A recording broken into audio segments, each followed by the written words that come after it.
Hi everyone, welcome to inspire classes. Transportation वाली series का part number 2 यहाँ पे आ गया। अब ट्रांसपोर्टेशन में अभी तक जो हम लोगों ने पढ़ा है वहाँ पे बेसिक हम लोगों ने ब्लड और लिम्फ के बारे में पढ़ा था कि जो हमारे बॉडी के अंदर सर्कुलेटिंग फ्लूइड्स होते हैं उनमें दो तरह के फ्लूइड होते हैं, एक ब्लड होता है, एक लिम्फ होता है। तो ब्लड के सारे कंपोनेंट्स में समझा दिए थे, लिम्फ के बारे में हम लोगों ने आइडिया देख लिया था।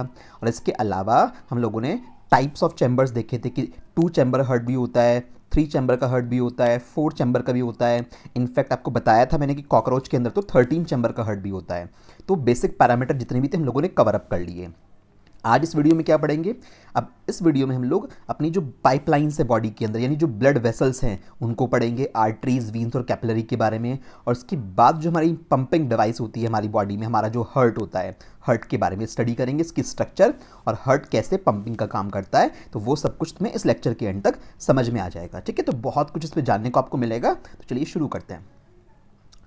अब देखो, ब्लड वेसल्स का टॉपिक है। आपकी पूरी बॉडी में इस तरह से ये पाइपलाइन बिछी हुई है। एक बात ध्यान रखना, ये तो ब्लड वेसल्स हैं, आर्टरीज, वीन्स और कैपिलरी का पूरा नेटवर्क है। इसके अलावा आपको याद हो, आपको लिम्फेटिक सिस्टम भी दिखाया था जिसमें लिम्फ फ्लो होता है। इनमें से किसी में लिम्फ फ्लो नहीं होता, ध्यान रखना। लिम्फेटिक सिस्टम भी इसी के पैरेलली में वर्क करता है, वो भी पूरी एंटायर बॉडी में होता है। ये देखो, आपकी ब्लड वेसल्स जो हैं आपके ब्रेन तक भी जा रही हैं, है ना, आपकी किडनीज तक भी जा रही हैं, आपके हार्ट में तो होंगी, आपके लंग्स के अंदर भी हैं। तो एंटायर पूरी बॉडी में इस तरह से ये ब्लड वेसल्स फैली हुई होती हैं। तो क्या होती हैं ब्लड वेसल्स, उसके बारे में देख लीजिए। These are the elastic muscular tubes through which the blood flows. ये ऑब्वियसली बात है कि ट्यूब जैसे स्ट्रक्चर होंगी, मसल्स की बनी हुई होंगी। इनके अंदर क्या फ्लो होता है? ब्लड फ्लो होता है। मेक श्योर, दो ही सर्कुलेटिंग फ्लूइड है हमारी बॉडी के अंदर, ब्लड या लिम्फ। तो लिम्फ तो फ्लो होता है लिम्फेटिक सिस्टम्स में, यानी लिम्फेटिक वेसल्स के अंदर, और ब्लड किसमें फ्लो होता है? ब्लड वेसल्स के अंदर। तो इसमें ब्लड के अलावा कुछ और नहीं फ्लो होगा, इस बात का ध्यान रखिएगा। ठीक है, चलो आगे बढ़ते हैं। डायग्राम देखने के लिए ऑब्वियसली बात है, जो बनाना होगा उसको बता दूंगा, बाकी जो थ्योरी वाले पॉइंट्स आते रहे उनको साथ साथ में नोट करते चलिएगा। नेक्स्ट में हमारे पास आता है ब्लड वेसल्स कितने टाइप की होती हैं। तो हमारी बॉडी में 3 टाइप की ब्लड वेसल्स होती हैं। आर्टरीज होती हैं, वीन्स होती हैं, और बहुत छोटी छोटी सी ब्लड कैपिलरीज होती हैं। तो जो उसके डिस्क्रिप्शन के लिए आप ये वाला डायग्राम ज़रूर बनाओगे, ये बहुत इंपॉर्टेंट है। इससे आपको आर्टरीज, वीन्स और कैपिलरीज का पूरा आइडिया मिल जाएगा। जो बीच में आप ये नेटवर्क देख रहे हो यहाँ पे, तो ये जो जाल है ये कैपिलरीज का नेटवर्क है। ये हमारी आर्टरी है, थोड़ा सा जूम करके दिखाया हुआ है, इतनी मोटी मोटी नहीं होती हैं। और ये वीन्स है हमारी। तो जब ब्लड आर्टरी से वीन में पास आउट होके जाता है, यानी कि एक्सचेंज जब होता है ब्लड का आर्टरी से वीन में, क्यों होता है उसके बारे में आप देख लोगे आगे। कि आप याद करो ये ब्लड कैपिलरीज कहाँ पे होती होंगी। जैसे एग्जांपल के तौर पे एक सिंपल सा एग्जांपल दूं तो लंग्स के अंदर हमारी एल्वलीज होती हैं। एल्वलीज के चारों तरफ ऐसा नेटवर्क हुआ करता था ब्लड वेसल्स का। तो वो कौन सी ब्लड वेसल्स थी? वो कैपिलरीज ही थी। कि जब हमारी बॉडी के अंदर ब्लड आया, कौन सा ब्लड? बिना ऑक्सीजन वाला, जिसको ऑक्सीजन चाहिए, तो वो ब्लड जब इसमें से पास आउट होके जाएगा तो इसके बैकग्राउंड में क्या है? एल्वलीज हैं। तो एल्वलीज उस ब्लड के अंदर ऑक्सीजन को भर देंगी और किसको एब्जॉर्ब कर लेंगी? CO2 को एब्जॉर्ब कर लेंगी। फाइनली वो ब्लड यहाँ से आगे चला जाएगा, है ना। तो इस तरह से जब ऑक्सीजन और कार्बन डाइऑक्साइड का एक्सचेंज होना होता है तो सारा काम ब्लड कैपिलरीज के अंदर होता है। तो कैपिलरीज कुछ नहीं करती, कैपिलरीज आर्टरीज और वीन्स को आपस में कनेक्ट करने का काम करती हैं। तो ये डायग्राम बहुत इंपॉर्टेंट है, डायग्राम नोट करके ये नाम मेंशन कर लेना। अब तीनों को एक एक करके देखते हैं, आर्टरीज, वीन्स और कैपिलरीज के बारे में। इंपॉर्टेंट है, काफ़ी सारी बातें आपको यहाँ पे देखने को मिलेंगी। ठीक है, चलो। अब आर्टरीज क्या होती हैं?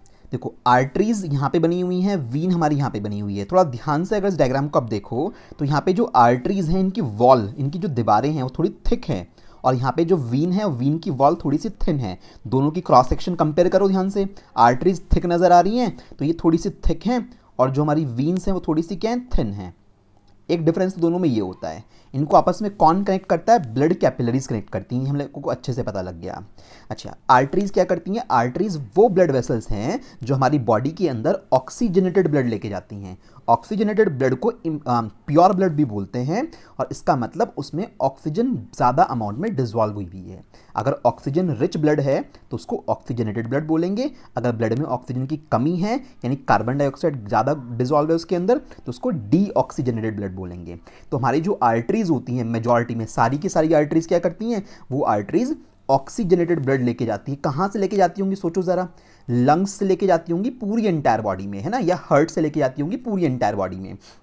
तो they carry oxygenated blood from the heart to the various body organs. तो हार्ट से चलती हैं ये ऑक्सीजनेटेड ब्लड को लेके और पूरी एंटायर बॉडी में उस ब्लड को, उस ऑक्सीजन को डिस्ट्रीब्यूट कर देती हैं। तो ध्यान रखिएगा आर्टरीज क्या कैरी करती हैं। अब इसमें एक एक्सेप्शन भी है, हर जगह होते हैं एक्सेप्शन। तो पल्मनरी एक स्पेशल टाइप की आर्टरी है हमारी बॉडी के अंदर, जिसका नाम क्या है, पल्मनरी आर्टरी। तो ऑब्वियसली बात है, ये पॉइंट काफ़ी इंपॉर्टेंट बन जाता है अपने आप में। पल्मनरी आर्टरी एक ऐसी आर्टरी है जो डीऑक्सीजनेटेड ब्लड लेके जाएगी, यानी इम्प्योर ब्लड लेके जाएगी। इस बात का आपको ध्यान रखना है। बाकी सारी आर्टरीज, चाहे कोई सी भी आर्टरी हो, सारी आर्टरीज कैसा ब्लड कैरी करती हैं, ऑक्सीजनेटेड ब्लड कैरी करती हैं, जिसमें ऑक्सीजन ज़्यादा अमाउंट में होती है, जिसको प्योर ब्लड भी बोल सकते हो। बट एक पल्मनरी आर्टरी कैसी है, पल्मनरी आर्टरी इम्प्योर ब्लड को कैरी करती है। तो ये एक्सेप्शन में है, इसको आपको याद रखना है।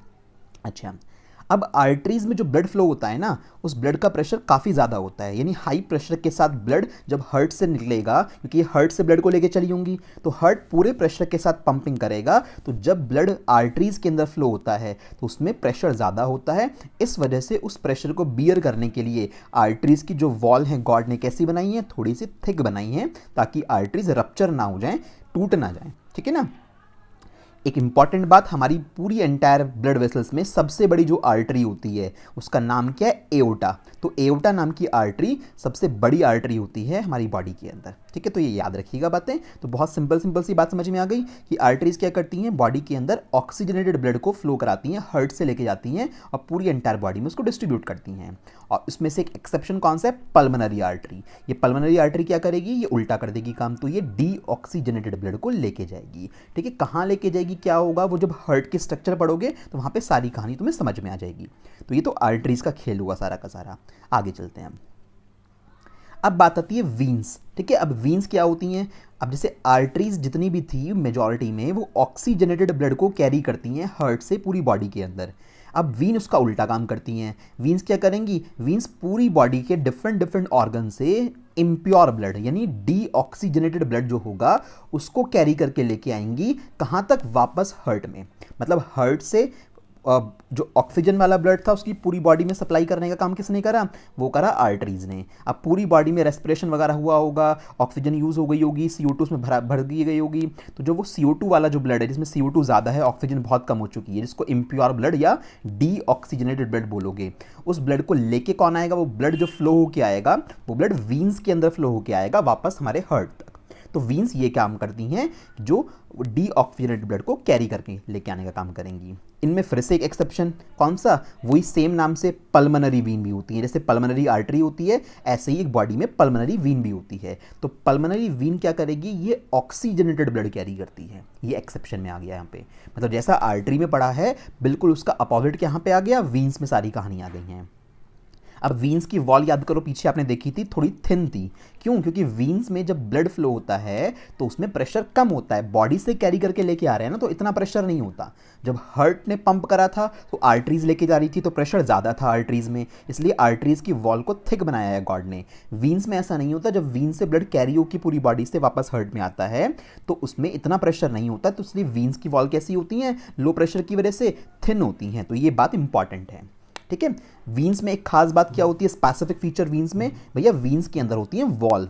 हमारी हार्ट के अंदर आप पढ़ोगे, हमारी हार्ट में टोटल ओवरऑल हार्ट की बात कर रहा हूँ, अगर हार्ट में 4 तरह के वॉल्व होते हैं, आपको दिखाऊंगा बाद में।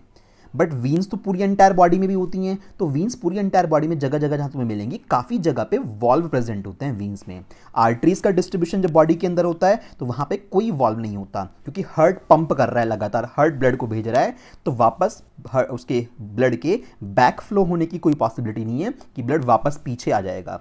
जबकि वीन्स में क्या है, वीन्स ब्लड को पूरी बॉडी से इकट्ठा करके लेके आ रही हैं, तो वहाँ तो हार्ट पंपिंग नहीं कर रहा है, तो इसलिए ब्लड का बैक फ्लो ना हो जाए, यानी ब्लड वापस ना चला जाए, इसलिए वहाँ पे क्या होती हैं, वॉल्व होती हैं। देखो यहाँ पे ध्यान से आपके पैरों में दिखा रखी हैं जगह जगह पे, यहाँ पे एक वॉल्व दिखा रखा है, इन्होंने इस डायग्राम को ध्यान से देखना, यहाँ पे एक वॉल्व दिखा रखा है। तो ये valve time to time open close होते रहते हैं, जिससे कि पूरी एंटायर बॉडी के अंदर ब्लड का फ्लो बना रहे। तो वीन्स के अंदर वॉल्व प्रेजेंट होते हैं। आर्टरीज जब पूरी बॉडी में डिस्ट्रीब्यूट होती है तो उनके अंदर वॉल्व प्रेजेंट नहीं होते। और वीन्स में ये जो वॉल्व हैं ये क्या करते हैं, ये ब्लड को बैक फ्लो वापस फ्लो होने से बचाते हैं। ठीक है, अच्छा, वीन्स ऐसी होती हैं वीन्स में। स्पेसिफिक फीचर एक ये है कि कई बार आपने देखा होगा कि आपकी हाथों पे कुछ नसें दिखाई देती हैं, आपके तो देखो हमारे हाथों की नसें हैं ये, तो ये क्या होती हैं, वो वीन्स ही होती हैं। वीन्स आपकी स्किन के सरफेस से भी विजिबल होती हैं। देखा होगा ना आपने कई बार, आप हैंड के ऊपर आप लोगों को कुछ आपकी नसें नज़र आती हैं, चमक जाती हैं, जिनकी बॉडी में फैट ज़्यादा है भाई उनको तो नज़र नहीं आएंगी, अदरवाइज नॉर्मली आपको कुछ नसें अपनी बॉडी के ऊपर नज़र आ जाएंगी। तो जो स्किन पे आपको वो नस नज़र आई है वो क्या है, वो एक वीन है। आर्टरीज हमेशा इनसाइड में होती हैं, ऊपर से आप बॉडी में कहीं पर भी आर्टरी नहीं देख सकते। तो आर्टरी देखने के लिए बॉडी को कट करना पड़ेगा, जो डॉक्टर ऑपरेशन के टाइम पे करता है। तो ऊपर से तुम्हें आर्टरी नज़र नहीं आएगी, वीन नज़र आएगी बस। ठीक है, ठीक है। लार्जेस्ट वीन कौन सी होती है, जैसे लार्जेस्ट आर्टरी एओर्टा होती है, उसी तरह से सबसे बड़ी वीन कौन सी होती है, वेना कावा। ये कुछ स्पेसिफिक नाम है। तो वेना कावा भी लार्जेस्ट वीन है। कैसा ब्लड कैरी करेगी, ऑब्वियस सी बात है इम्प्योर ब्लड कैरी करेगी, डीऑक्सीजनेटेड ब्लड कैरी करेगी। एक्सेप्शन कौन से होते हैं, एक्सेप्शन पल्मोनरी वाले होते हैं। पल्मोनरी वीन ऑक्सीजन वाला ब्लड कैरी करती है और पल्मोनरी आर्टरी बिना ऑक्सीजन वाला यानी डीऑक्सीजनेटेड ब्लड कैरी करती है। तो ये सारी कहानी डिस्क्रिप्शन में थोड़ा ध्यान रखिएगा कि यहाँ आर्टरीज और वीन में क्या क्या फर्क है। काफ़ी सारी बातें तुम्हें बताई हैं। वॉल्व का डिफरेंस हो गया है ना, इसके अलावा विजिबिलिटी का डिफरेंस हो गया, इनकी वॉल की थिकनेस और थिननेस का डिफरेंस हो गया। ठीक है, तो इसके बाद आते हैं हम लोग कैपिलरीज पे। कैपिलरीज का क्या काम होता है, ये बहुत बारीक होती हैं, बहुत बारीक बारीक से ट्यूब होती हैं जो कि आर्टरीज को वीन से जोड़ने का काम करती हैं। तो ये आपके पास डायग्राम नजर आ रहा है तुम्हें, पहले डायग्राम बना चुके होंगे आप ऑलरेडी ऐसा, तो ये डायग्राम दोबारा भी नहीं बनाना है। ठीक है, these are the smallest blood vessels and they join arteries and veins. Okay, capillary walls are only one cell thick. Capillary की जो दीवारें होती हैं इतनी बारीक होती हैं कि सिर्फ एक सेल जितनी मोटाई होती है इनकी, यानी वन सेल जितनी इनकी थिकनेस होती है, इतनी बारीक होती हैं, बहुत बारीक, इतनी बारीक है बल्कि कि जब इनके अंदर आपका ब्लड फ्लो होता है ना, तो रेड ब्लड सेल्स को एक सिंगल लाइन में फ्लो होकर चलना पड़ता है। यानी आरबीसीज ऐसे साइड बाय साइड, दो आरबीसीज आपकी कैपिलरी से निकल नहीं सकती, उनको क्या करना पड़ेगा, उनको लाइन अप होना पड़ेगा। एक आरबीसी, उसके आगे दूसरी आरबीसी, उसके आगे तीसरी आरबीसी, क्योंकि जो पाइपलाइन है, जो गली है जाने की, वो बहुत छोटी सी है। इस तरह से ये दो आपकी आरबीसीज एक साथ नहीं निकल सकती। तो सोच के देखिए कितनी बारीक बारीक कैपिलरीज होती होंगी कि आरबीसीज को लाइन अप होना पड़ता है उसमें से पास आउट होके जाने के लिए, है ना। तो कैपिलरीज का हमारे पास ये बेसिक हो गया। यहाँ पे गैसेस का बेसिक एक्सचेंज होता है, कुछ वेस्ट मटेरियल्स और न्यूट्रिएंट्स का आपस में एक्सचेंज होता है जब ब्लड आर्टरीज से कहाँ पे फ्लो होता है, हमारी वीन्स में फ्लो होता है। तो यहाँ से कुछ चीज़ें ऐसी होती हैं जो लीक भी हो जाती हैं। याद करो आपको लिम्फ बताया था कि जब आर्टरीज से ब्लड फ्लो होता है वीन्स में जाता है, तो रास्ते में इन कैपिलरीज की वॉल्स के ऊपर छोटे छोटे से पोर्स होते हैं। उन पोर्स की हेल्प से कुछ लिक्विड बाहर आ जाता है, उसमें कुछ प्लाज्मा प्रोटीन्स होती हैं। इसके अलावा हमारी बॉडी की जो लिम्फोसाइट्स होती हैं वो होती हैं, उस कॉम्बिनेशन को क्या बोलते हैं, लिम्फ बोलते हैं। तो सारी कहानी हमारे पास हमने ऑलरेडी पढ़ रखी है। तो ये कैपिलरीज के बारे में बेसिक आइडिया हो गया। ठीक है, तो चलो आगे चलते हैं नेक्स्ट में। अब देखो एक एमसीक्यू हमारे पास है, what is always true for arteries. Arteries के लिए इनमें से कौन सी बात हमेशा ट्रू रहेगी, ऑलवेज, है ना, कौन सी ट्रू रहेगी। फर्स्ट पॉइंट पढ़ते हैं, ऑलवेज कैरी ऑक्सीजनेटेड ब्लड। नहीं जी, ऐसा कुछ नहीं है कि आर्टरीज हमेशा ऑक्सीजनेटेड ब्लड लेके जाएं। आपको आपने तो बताया था भाई, एक्सेप्शन भी तो था। पल्मोनरी, आपको याद करो, पल्मोनरी आर्टरी डीऑक्सीजनेटेड ब्लड भी लेके जाया करती थी, तो ये तो गलत हो गया। अच्छा, ऑलवेज कैरी डीऑक्सीजनेटेड ब्लड, ना तो ऐसा होता भाई। आर्टरीज मेजॉरिटी में ऑक्सीजनेटेड ब्लड ही लेके जाती हैं, बट एक आर्टरी, पल्मोनरी आर्टरी ऐसी भी है जो बिना ऑक्सीजन वाला ब्लड कैरी करती है। तो दोनों ऑप्शन में से फिलहाल कुछ भी ठीक नहीं है। Always carry blood to the heart, नहीं जी, आर्टरीज तो ब्लड को हार्ट से पूरी बॉडी में पहुंचा के आने का काम करती हैं, तो ये भी नहीं हो सकता। अच्छा, always carry blood away from the heart, हाँ, हार्ट से दूर लेके जाने का काम करती हैं, तो ये वाला ऑप्शन बिल्कुल करेक्ट है। तो इसलिए बहुत बारीकी से जब चीज़ें पता होंगी ना, तब आप आराम से सब कुछ हैंडल कर पाओगे, आपके सारे एमसीक्यू आराम से हो जाएंगे। तो फोर्थ वाला ऑप्शन ही पे ही हमारा स्टार मार्क आया है, तो ये ऑप्शन हमारा बिल्कुल सही था। ठीक है, चलो जी अगला MCQ, besides having to constrict to move blood, why are arteries wall so thick and strong.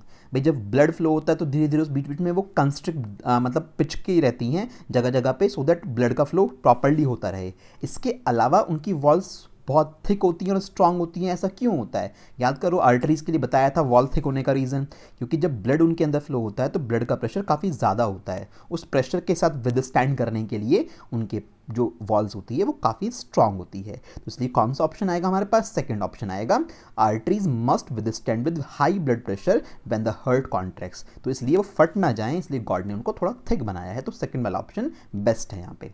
तो फर्स्ट वाला नहीं हो सकता कि ज़रूरी नहीं है कि ऑक्सीजनेटेड ब्लड ही लेके जाएगी, फिर वही बात आ गई, पल्मोनरी आर्टरी एक्सेप्शन में आ गई। Arteries must move blood out to all parts of the body. Arteries को ब्लड को हमेशा बॉडी के सारे पार्ट्स तक मूव कराना होता है। तो ऐसा भी ज़रूरी नहीं है, जैसे पल्मोनरी आर्टरी है आपके पास, तो पल्मोनरी आर्टरी का वर्क थोड़ा डिफरेंट होता है। तो बेस्ट ऑप्शन यहाँ पे कौन सा है, यहाँ पे सेकंड वाला ऑप्शन फिट बैठेगा कि हमारी आर्टरीज की वॉल थिक होने का ये कोई रीज़न नहीं हुआ ना कि भाई आर्टरीज को लेके जाना है, कई बच्चे कहेंगे तो सही है, आर्टरीज को लेके जाना है ब्लड को यहाँ से हार्ट से पूरी बॉडी ऑर्गन तक, तो ठीक है, तो क्या दिक्कत थी, वॉल थिन भी हो सकती थी। बट वॉल थिक होने का रीज़न कौन सा है, सेकेंड वाला, हाई ब्लड प्रेशर के साथ उसको विदस्टैंड करना पड़ता है, अदरवाइज आर्टरीज फट जाएंगी। चलो सेकेंड ऑप्शन ठीक है हमारा। एक होमवर्क, आर्टरीज वीन्स कैपिलरीज पढ़ ली, तो एटलीस्ट आर्टरीज और वीन्स में डिफरेंस लिखोगे। डिफरेंस सारे बायोलॉजी के वेरी वेरी इंपॉर्टेंट हैं, ये ध्यान रखिएगा, क्योंकि डिफरेंसेस से दो दो बातें एक साथ क्लियर होती हैं। डिफरेंस इसी फॉर्मेट में लिखिएगा, आर्टरीज यहाँ पे आर्टरीज का डिस्क्रिप्शन, वीन्स यहाँ पे वीन्स का डिस्क्रिप्शन, पॉइंट बना के, ठीक है। तो कम से कम 6 डिफरेंस आप यहाँ पे लिखोगे इसके बारे में। तो ये आपका होमवर्क है, आर्टरीज वीन्स बहुत अच्छे से समझ लेना, बेसिक सी बातें हैं, बहुत सिंपल सी। अच्छा, अब बात आती है हर्ट के बारे में। अब देखो हर्ट की ये स्ट्रक्चर बच्चों को बड़ी अजीब से डरावनी लगती है, क्या बना दिया। अब बहुत ध्यान से देखो, हर्ट को कट करके दिखा रखा है, ये एग्जैक्ट ऐसा ही होता है, ये ह्यूमन हर्ट ही है। यहाँ पे देखो कुछ चीज़ें दरवाजे से नज़र आ रहे होंगे, ये वॉल्व होती हैं, यहाँ पे ये ओपन क्लोज हो रही हैं लगातार। इस साइड पे देखो कुछ वॉल्व हैं ओपन क्लोज हो रही हैं, यहाँ पे तुम्हें नज़र आ रहा होगा, तो कुछ वॉल्व तुम्हें ऑलरेडी नज़र आ रहे हैं ओपन क्लोज होते हुए। और जो चैम्बर्स नज़र तुम्हें फ्रंट से आ रहे हैं, इनको हम लोग क्या बोलते हैं, इनको हम वेंट्रिकल्स बोलते हैं। ऊपर के साइड पे एट्रियम भी होते हैं, नीचे वेंट्रिकल होते हैं। एट्रियम ये ऊपर वाले हिस्से हैं, ये वाला हिस्सा हो गया, और एक इधर का हिस्सा हो गया, नीचे वाले ये वेंट्रिकल्स होते हैं। तो ये पढ़ोगे इन सब चीज़ों को। तो कुछ बेसिक फैक्ट अब स्टार्ट करते हैं अपने हर्ट के बारे में। ब्लड वेसल तो पढ़ ली, आर्टरीज भी पढ़ ली, वीन्स भी पढ़ ली, कैपिलरीज भी पढ़ ली। अब बेसिक फैक्ट हमारे ह्यूमन हर्ट के बारे में क्या क्या बातें होती हैं जो हमें पता होनी चाहिए, उनसे बात शुरू करते हैं। फिर उसकी स्ट्रक्चर पढ़ के पूरी वर्किंग समझेंगे। चलिए अब देखो, यह बात आपको फिर से बता रहा हूँ दोबारा से, आपको अच्छे से वैसे पता है कि भाई राइट लेफ्ट की बात करें तो सर हमारे पास ये जो है ये हमारा लेफ्ट लंग होता है, ये हमारा राइट लंग होता है। तो ये समझ में सबको आता होगा कि मैं लेफ्ट राइट कैसे ले रहा हूँ। अब यहाँ पे लेफ्ट और राइट लंग के सेंटर में हार्ट कहाँ पे लोकेटेड होता है, हार्ट हमारे दोनों लंग्स के बीच में सेंटर में लोकेटेड होता है, और हल्का सा किस साइड टिल्टेड होता है, लेफ्ट साइड में, जिस वजह से लेफ्ट वाला लंग थोड़ा सा छोटा होता है और राइट वाला लंग थोड़ा सा बड़ा होता है। हार्ट एक हॉलो स्ट्रक्चर होती है, भाई पीछे देखा ना आप लोगों ने, देख लो अंदर से खोखला ही तो है पूरा का पूरा, और पूरा का पूरा किससे मिलकर बना हुआ है, मसल्स ही मसल्स तुम्हें नजर आ रही हैं। हार्ट के अंदर कोई हड्डियां नहीं होती हैं, तो पूरा अंदर से खोखला होता है, उसके अंदर ब्लड ही तो फ्लो होता है बस, ठीक है। हॉलो स्ट्रक्चर होती है, पूरा मसल से मिलकर बना हुआ होता है एंटायरली ऑलमोस्ट। साइज कैसा होता है, क्लेंच फिस्ट जितना। क्लेंच फिस्ट का मतलब आपकी बंद मुट्ठी जितना, कि एक मुट्ठी को अगर आप बंद कर लो प्रॉपर्ली, 5 उंगलियों को बंद कर लो, तो जितनी आपकी मुट्ठी का साइज होगा लगभग उतना बड़ा आपका हार्ट होता है अप्रॉक्सीमेट। हार्ट का जो वजन होता है वो कितना होता है, 300 ग्राम के आसपास का हार्ट तो होता है मेल्स में, और 250 ग्राम के आसपास का होता है फीमेल्स में। थोड़ा बहुत 5-10 ग्राम ऊपर नीचे हो सकता है, ऐसा नहीं कि एक्यूरेट 300 ग्राम का ही होगा या 250 ग्राम का ही होगा, ये अप्रॉक्सीमेट डेटा है, ठीक है। तो इतना ये पता होना चाहिए। कितने चैम्बर होते हैं ऑलरेडी बताया था, हम मैमल्स की कैटेगरी में आते हैं, तो हमारी बॉडी में 4 चैम्बर होते हैं, हार्ट के अंदर 4 चैम्बर वाला हार्ट होता है। इससे फ़ायदा ये होता है कि जो ऑक्सीजनेटेड ब्लड है और डी ऑक्सीजनेटेड ब्लड है ये आपस में मिक्स नहीं हो पाते, और पूरी बॉडी की एफिशिएंसी ज़्यादा अच्छे से बनी रहती है, ठीक है। तो 4 चैम्बर हार्ट होने के काफ़ी फायदे होते हैं, काफ़ी बेनिफिट्स आप देख लोगे आगे। तो ये बेसिक स्ट्रक्चर समझ में आए तुम्हें। कुछ पॉइंट्स और देखते हैं हार्ट के बारे में। अब देखो, जो ये हमारा हार्ट है ये एक पैकेट के अंदर बंद होता है, ऊपर से कवरिंग होती है, ऐसे नहीं कि ऊपर से आपने पिन चुभाया तो डायरेक्ट हार्ट में आके लगेगा ना, ऊपर एक काफ़ी बेटर पैकिंग होती है जिसको क्या बोलते हैं, पेरिकार्डियम। ये बोर्ड के लिए इंपॉर्टेंट है नाम। हार्ट की आउटर कवरिंग क्या होती है, पेरिकार्डियम। हमारा हार्ट इसके अंदर पैक होता है, पेरिकार्डियम के अंदर। तो heart is enclosed in a protective sac, यानी केस हो गया, बैग हो गया, जिसे क्या बोलते हैं, पेरिकार्डियम बोलते हैं। और हार्ट कितने बार कॉन्ट्रैक्ट होता है 1 मिनट में, 72 टाइम्स कॉन्ट्रैक्ट होता है। अगर एक हेल्दी पर्सन है, उसको कोई बीमारी नहीं है, तो अप्रॉक्सीमेट 72 टाइम्स 1 मिनट में उसका हार्ट बीट करता है। और एक बीटिंग के साथ एक कॉन्ट्रैक्शन जब हार्ट करता है तो लगभग कितना ब्लड बॉडी में सप्लाई करता है, 70 ml ब्लड सप्लाई करता है एक कॉन्ट्रैक्शन पे। कितने पे?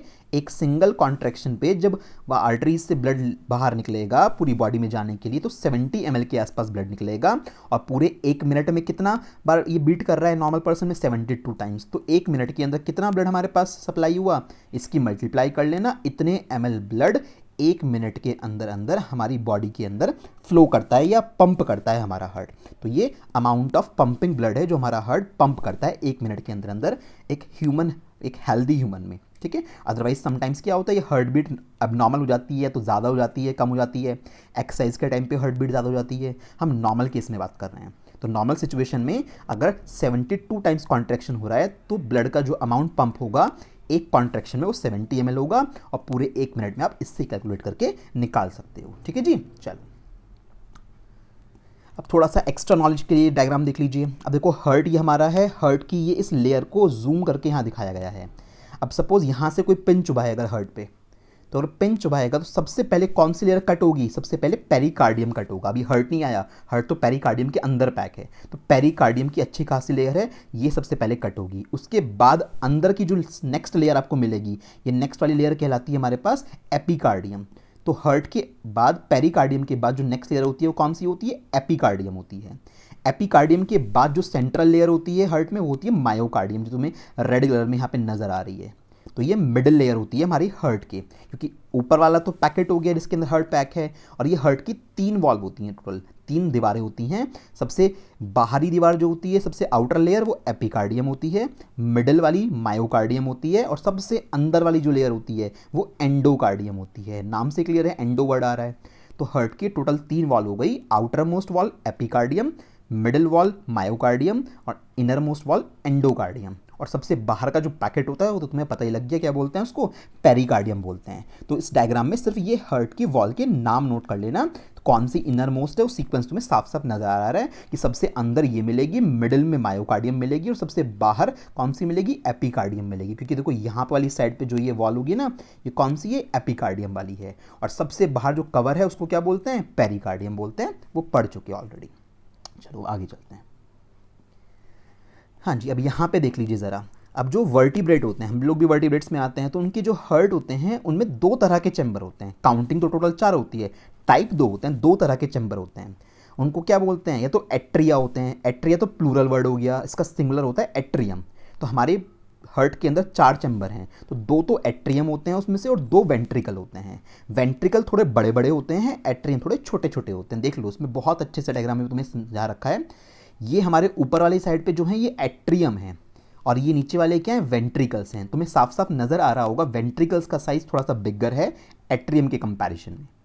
अब लेफ्ट राइट का पंगा बिल्कुल वही वाला। यहाँ वाली साइड क्या है? लेफ्ट है, left atrium left ventricle, right atrium right ventricle, ऐसे ही बनाया जाएगा। इस हार्ट को खुद पे चिपका के देखो and you will feel that कि हाँ लेफ्ट राइट बिल्कुल उसी लॉजिक से जैसे अपने लंग्स के अंदर पड़ा था। तो ये लेफ्ट एट्रियम, ये लेफ्ट वेंट्रिकल, ये राइट एट्रियम, ये राइट वेंट्रिकल, ऐसे 4 चैम्बर होते हैं। That is very very important. अच्छा, अब लेफ्ट एट्रियम और लेफ्ट वेंट्रिकल के बीच में एक वॉल्व आपको नजर आ रहा है जो बार बार ओपन क्लोज हो रहा है। इसको बोलते हैं बाइकस्पिड वॉल्व। क्या बोलते हैं? Bicuspid valve. एक और नाम भी है मिट्रल वॉल्व भी बोलते हैं। तो ये बाइकस्पिड वॉल्व हो गया जो लेफ्ट एट्रियम और लेफ्ट वेंट्रिकल के बीच में होता है। इसके अलावा राइट एट्रियम और राइट वेंट्रिकल के बीच में भी एक वॉल्व होता है, इसको बोलते हैं ट्राइकस्पिड वॉल्व। ठीक है, क्या बोलते हैं? ट्राइकस्पिड वॉल्व बोलते हैं। और इसके अलावा 2 वॉल्व यहाँ पे नजर आएंगे तुम्हें, इनके बारे में आगे के डायग्राम में बताऊंगा। फिलहाल ये नाम मत ध्यान रखिएगा, इनकी आपको कोई जरूरत नहीं है। ये चारों नाम फिर से आएंगे वॉल्व के। ये हार्ट के अंदर टोटल 4 वॉल्व प्रेजेंट होते हैं, उन चारों वॉल्व के नाम आगे समझा दूंगा अच्छे से। तो अभी एक बार ओवरव्यू देख लीजिए। तो एट्रिया हो गया, एट्रिया प्लूरल है, सिंगुलर क्या बोलूंगा? एट्रियम। तो 2 एट्रिया होते हैं, कौन कौन से? लेफ्ट एट्रियम और राइट एट्रियम। ये हमारा लेफ्ट एट्रियम है, ये हमारा राइट एट्रियम है। और इनके बीच में भाई सेपरेशन होगा ना, ऐसा थोड़ी ना कि यहाँ पे राइट एट्रियम में ब्लड आया और उसका आधा हिस्सा लेफ्ट एट्रियम में चला गया, या लेफ्ट की साइड से ब्लड आया तो राइट में मिक्स हो गया ना। राइट एट्रियम और लेफ्ट एट्रियम बीच में इनकी दीवार होती है एक, उस दीवार को क्या बोलते हैं? इंटर ऑरिकुलर सेप्टम बोलते हैं। यानी कि सपोज ये मेरा क्या हुआ? राइट एट्रियम हुआ, ये मेरा यहाँ पे क्या हुआ? लेफ्ट एट्रियम हुआ। तो जो बीच की ये दीवार है इनके बीच में, इसको क्या बोलते हैं? इस वॉल को बोलते हैं इंटर ऑरिकुलर सेप्टम। ठीक, फिर बात आती है नीचे के जो होते हैं वेंट्रिकल्स। तो नीचे वाली साइड पे वेंट्रिकल्स थोड़े से बिग होते हैं, 2 ventricle, left ventricle, right ventricle, lower part पे प्रेजेंट होते हैं ये हार्ट के। और इनके बीच में भी जो ये वॉल है, जो दीवार है, इसको क्या बोलते हैं? Interventricular septum. जैसे वो इंटर ऑरिकुलर था, ऐसे ये इंटर वेंट्रिकुलर नाम है। सेम टू सेम कहानी चल रही है यहाँ पे। तो ये इंपॉर्टेंट चीज़ हुई, इस डायग्राम में इलस्ट्रेशन बहुत अच्छे से तुम्हें नजर आ रहा है यहाँ पे। चलो भाई, अब बात आती है एक इंपॉर्टेंट चीज़ की, एसए नोड। एसए नोड और एवी नोड, ये चीज़ भी इंपॉर्टेंट है, बोर्ड ने पूछा हुआ है इसके बारे में कि एसए नोड क्या होती है। तो एसए नोड का पूरा नाम होता है साइनोएट्रियल नोड। क्या नाम होता है? Sinoatrial node. SA node stands for sinoatrial node. इसके अलावा एवी नोड क्या होती है? एवी नोड होती है एट्रियोवेंट्रिकुलर नोड। तो नाम बड़े इंपॉर्टेंट हैं भैया, ये आपकी बॉडी की लाइफ लाइन है, आपका हार्ट पंप इन्हीं की वजह से कर रहा है। अगर एसए नोड खराब हो जाए तो पंपिंग की कैपेबिलिटी एवी नोड में भी है, बट वो उतने अच्छे से पंप नहीं कर पाएगी चीज़ों को, उतने अच्छे से सिग्नल सेंड नहीं कर पाएगी जितने अच्छे से एसए नोड करती है। ये क्या काम करती है? देखो यहाँ पे प्रेजेंट है ये एसए नोड। ये कौन सा चैम्बर है ये आपका? भाई इस साइड की चीज़ें लेफ्ट वाली होती हैं, इस साइड की चीज़ें राइट वाली होती हैं। तो ये राइट एट्रियम है। तो ये राइट एट्रियम के टॉप कॉर्नर पे होती है। ये छोटी सी जो आपको नजर आ रही है गांठ सी होती है, बिल्कुल छोटी सी, तो इसको हम बोलते हैं एसए नोड। बहुत इंपॉर्टेंट सेक्शन है ये। एसए नोड से कुछ फाइबर्स तुम्हें नजर आ रहे होंगे, फिर एक और नोड नजर आ रही होगी, एक छोटी सी गांठ, इसको बोलते हैं एवी नोड। तो ये वाली ऊपर वाली एसए नोड है, ये नीचे वाली एवी नोड है। यहाँ से भी काफ़ी सारे कनेक्शन हैं, इनको परकिंजे फाइबर्स बोलते हैं। तो उतना सारा हमें नहीं पढ़ना है अभी। अब देखो कैसे वर्किंग हो रही होती है, बहुत अच्छे से डायग्राम देखो।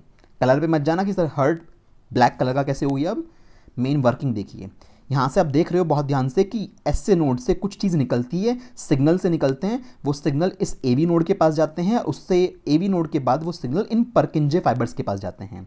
और परकिंजे फाइबर क्या करता है? हमारे वेंट्रिकल्स को कॉन्ट्रैक्ट कराने में हेल्प करता है। यानी हार्ट में जो रिदमिक कॉन्ट्रैक्शन और रिलैक्सेशन होते रहते हैं, हार्ट लगातार पंप करता रहता है, उस पंपिंग करने के लिए सिग्नल कौन भेजता है? उसको एसए नोड भेजती है। सबसे पावरफुली सिग्नल ये भेज सकती है। वो सिग्नल कुछ देर के बाद एवी नोड के पास जाके ठहरता है और फाइनली कहाँ पहुँच जाता है? परकिंजे फाइबर्स पे पहुँच जाता है। और ये क्या करते हैं? वेंट्रिकल्स को कॉन्ट्रैक्ट करते हैं, उन्हें सिग्नल देते हैं कि भैया अब तुम्हें कॉन्ट्रैक्ट होना है और ब्लड को आगे सप्लाई करना है। तो ये बड़ा इंपॉर्टेंट रोल होता है एसए नोड का। मैंने लिखा हुआ है, लोकेशन बता दी, राइट एट्रियम पे टॉप पे होता है। It sends impulses which cause rhythmic contraction and relaxation of cardiac muscles of the heart. This is the most important part. ध्यान रखिएगा, आपको पता होना चाहिए अच्छे से साइनोएट्रियल नोड का क्या वर्क होता है। The SA node causes atria to contract. अब क्या करेगी? यहाँ से पहले एट्रियम जो है ऊपर के ये कॉन्ट्रैक्ट हो रहे हैं। भाई सिग्नल देखो स्टिप सेंड हो रहे हैं, तो अब देखो पहले ऊपर वाले जो चैम्बर है ये कॉन्ट्रैक्ट होते हैं, वहाँ से वो सिग्नल नीचे जाता है, फिर वेंट्रिकल्स जो है हमारे पास वो कॉन्ट्रैक्ट होते हैं। तो SA node causes atria to contract and send signal to the atrioventricular node. तो एसए नोड ने सिग्नल किसको भेजा? एवी नोड को भेजा। और एवी नोड उस सिग्नल को आगे कहाँ भेज रही है? इन वेंट्रिकल्स तक पहुंचा रही है, सो दैट ये वेंट्रिकल्स कॉन्ट्रैक्ट हो पाए। तो बिल्कुल इस तरह की वर्किंग होती है हमारी बॉडी के अंदर।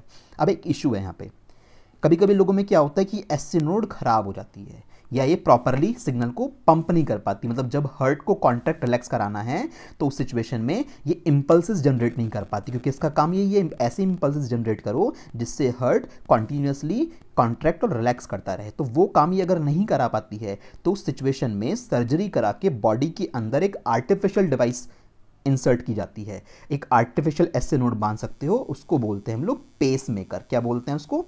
पेस मेकर बोलते हैं। ये एक आर्टिफिशियल एसए नोड है। जब ओरिजिनल एसए नोड काम करना बंद कर दे, सही से अपना वर्क ना कर रही हो, तो हार्ट की पंपिंग को प्रॉपर दिखाने के लिए, उसको प्रॉपर कराने के लिए पेस मेकर लगाने की जरूरत होती है। कैसे होता है देख लो जरा थोड़ी सी बात। तो ये सेक्शन मैंने नॉलेज अड्डा के अंदर लिख दिया है। An artificial device called pacemaker. Important है, एमसीक्यूज में पूछा जाता है। भाई जो भी स्लाइड में पढ़ा रहा हूँ एक एक बात बहुत इंपॉर्टेंट है, बहुत चीज़ें ढूंढ के यहाँ पे बनाई हुई हैं। Is implanted near the patients heart. तो हार्ट के पास में ही उस छोटे से इस डिवाइस को ऐड कर देते हैं। ये बैटरी ऑपरेटेड डिवाइस होती है, बैटरी खत्म नहीं होगी, बहुत लॉन्ग लाइफ होती है इसकी।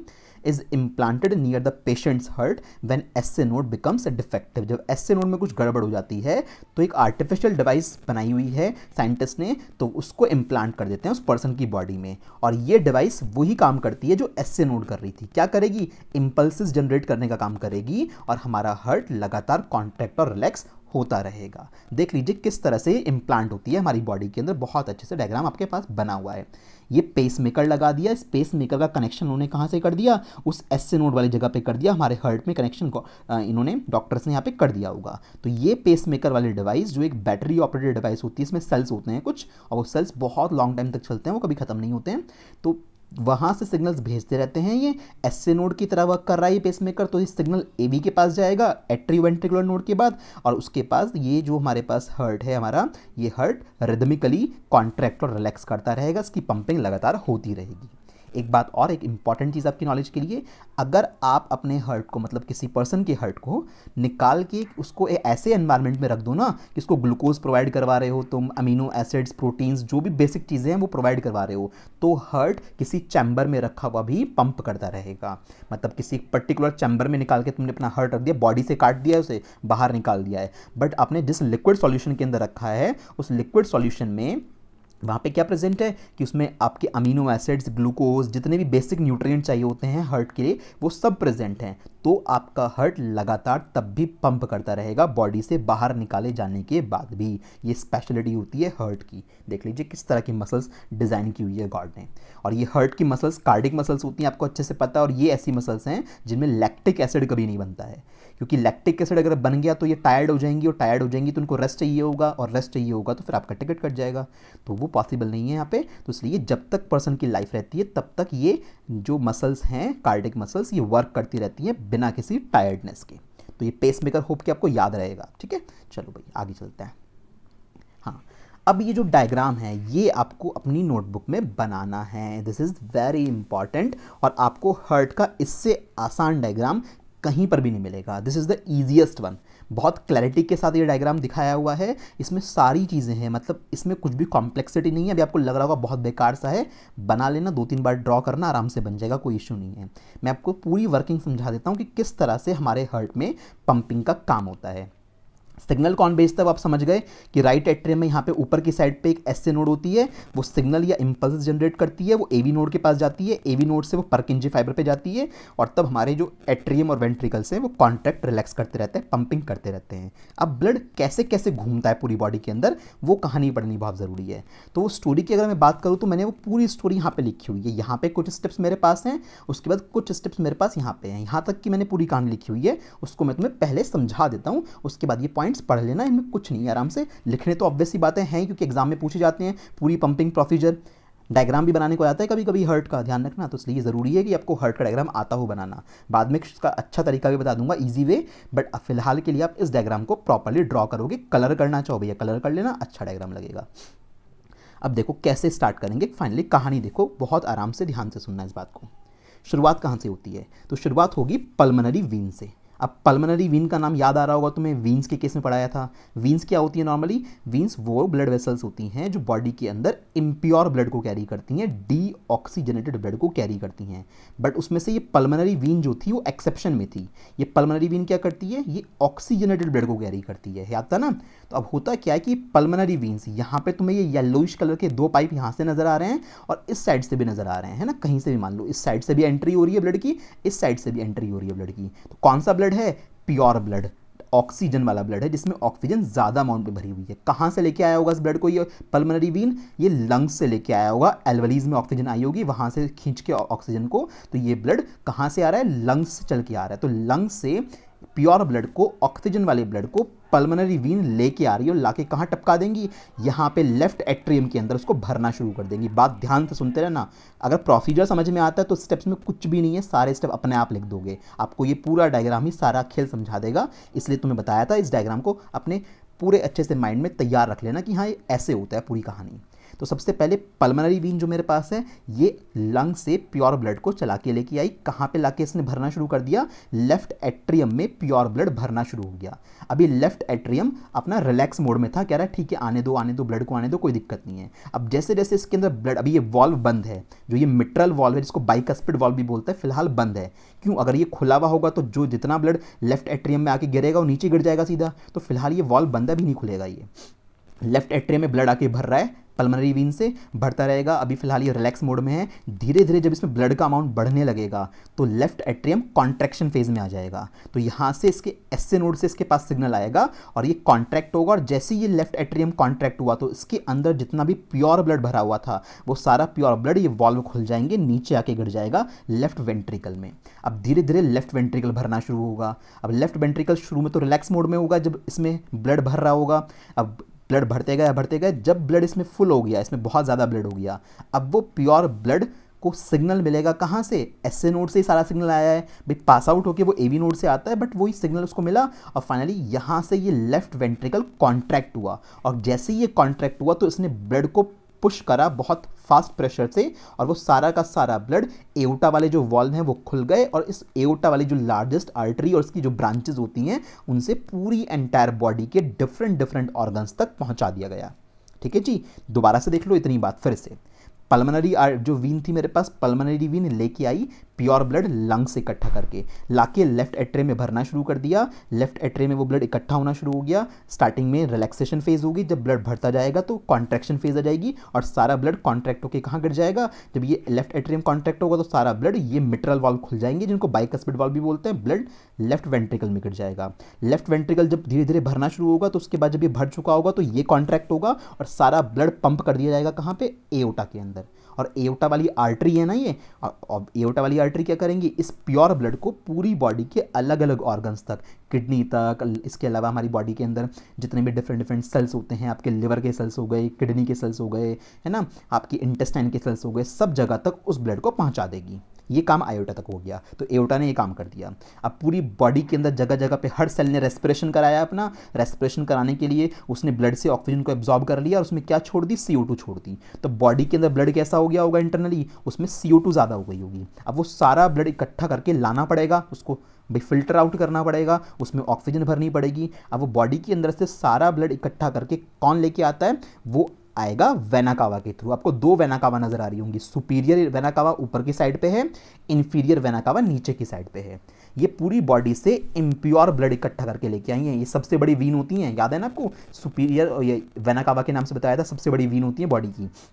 तो ये क्या लेके आई है पूरी बॉडी से, वीन है, तो ऑब्वियसली बात है इम्प्योर ब्लड लेके आई होंगी। तो ये इम्प्योर ब्लड इकट्ठा करके लेके आई पूरी बॉडी से, सारे डिफरेंट टिश्यूज से लेके आई, लाके कहाँ भरेंगी, लाके राइट एट्रियम में भरना शुरू कर देंगी। तो राइट एट्रियम में हमारा इम्प्योर ब्लड, बिना ऑक्सीजन वाला ब्लड, जिसमें ऑक्सीजन की कंसंट्रेशन बहुत कम है, डी ऑक्सीजनेटेड ब्लड भी बोलते हो, वो यहाँ पे आके इकट्ठा होना शुरू हो जाएगा। जैसे जैसे वो भरना शुरू होगा, भरता रहेगा, उसके बाद जब यहाँ पे ब्लड बहुत सारा हो जाएगा, वो इम्प्योर ब्लड, तो यहाँ से कॉन्ट्रैक्शन होगा और ये ट्राइकस्पिड वॉल्व जो है यहाँ पे वो खुल जाएंगे और सारा ब्लड आके कहाँ गिर जाएगा, राइट वेंट्रिकल में गिर जाएगा। राइट वेंट्रिकल भरता रहेगा। कैसा ब्लड है, बिना ऑक्सीजन वाला ब्लड है ना, भरता रहेगा। उसके बाद जब ब्लड ज़्यादा हो जाएगा तो ये क्या करेगा, ये कॉन्ट्रैक्ट करेगा, और जब ये कॉन्ट्रैक्ट करेगा तो यहाँ से ब्लड कौन लेके जाएगा, इससे उठा के यहाँ के जो वॉल्व हैं पल्मोनरी आर्टरी के, ये खुल जाएंगे और यहाँ से पल्मोनरी आर्टरी इस इम्प्योर ब्लड को, याद करो पल्मोनरी आर्टरी तो इम्प्योर ब्लड ही लेके जाती है, एक्सेप्शन में था ये, तो ये इस इम्प्योर ब्लड को लेके जाएगी किसके पास, लंग्स के पास, उसको प्योर करवाने के लिए, क्योंकि लंग्स के पास हमारे कैपेबिलिटी है, ऑक्सीजन तो लंग्स के अंदर ही आती है ना, तो ये पल्मोनरी आर्टरी उसको ऑक्सीजन भरने के लिए उसमें कहाँ ले जाएगी, लंग्स के पास ले जाएगी।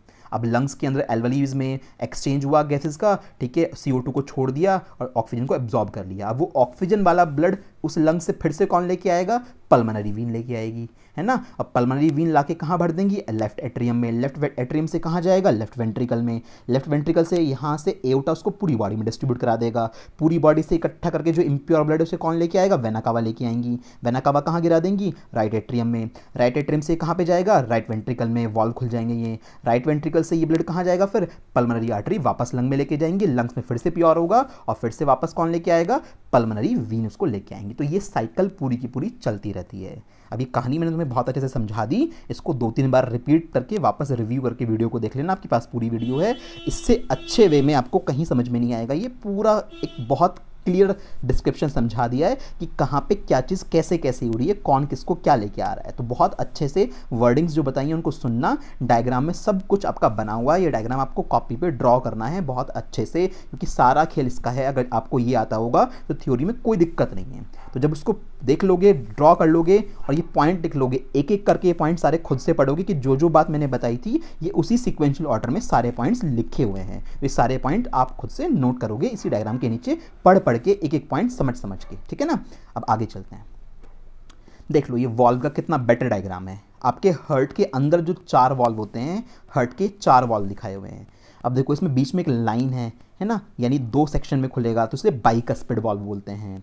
ये बाइकस्पिड वॉल्व याद करो किस साइड पे था, बाइकस्पिड वॉल्व को मिट्रल वॉल्व भी बोला था आप लोगों ने। तो बाइकस्पिड वॉल्व हमारे पास जो लेफ्ट साइड होती है, यानी कि लेफ्ट एट्रियम और लेफ्ट वेंट्रिकल के बीच में होता है। इसी तरह से ट्राइकस्पिड वॉल्व, ट्राइकस्पिड में देखो 3 सेक्शंस ऐसे बने हुए हैं, इसलिए ट्राइकस्पिड बोला इसको।